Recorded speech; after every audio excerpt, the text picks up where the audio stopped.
Hi, I'm Alice and this is my meadow.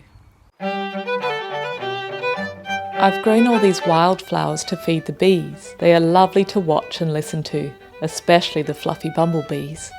Bees are very important insects as they pollinate many of our food crops. Last summer I counted all the flowers in this little meadow and discovered they provided enough nectar to feed 909 bees a day. What a banquet! But there's an even bigger banquet going on under my feet, even now in the middle of winter. The soil is alive with living organisms. Yes, there are worms and ants, but also billions of tiny microbes, including bacteria and fungi. If you looked through a microscope, you would see that in this handful of soil, there are more living organisms than people on the planet.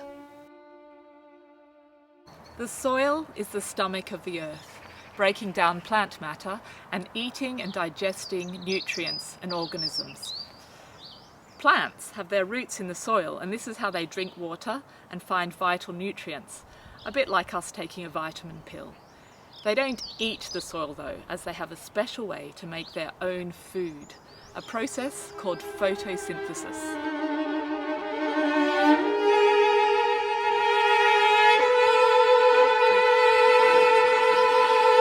How does it work?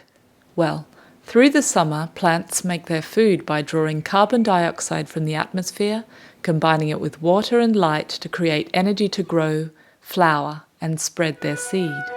At the end of summer, I cut the meadow down to the ground and clear away the clippings as the plants go dormant over winter.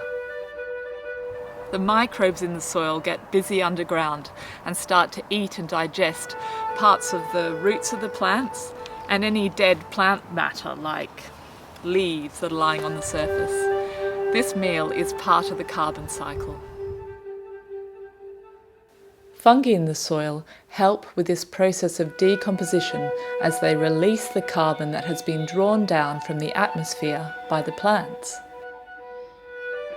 I never dig the soil to make sure that the carbon stays in the ground and continues to feed all the busy micro critters down there, and when spring comes the soil is strong and ready to support the growing plants again. Have a look over here. It's January and here under the snow buds are forming on this primrose, one of the first wild flowers to show up. Spring isn't too far away now. Soon the flowers will be back and so will the bees. In this small area, I feed an enormous amount of living things. Worms, microbes, fungi, bees, insects, birds, and I don't ever have to do the washing up. Too easy.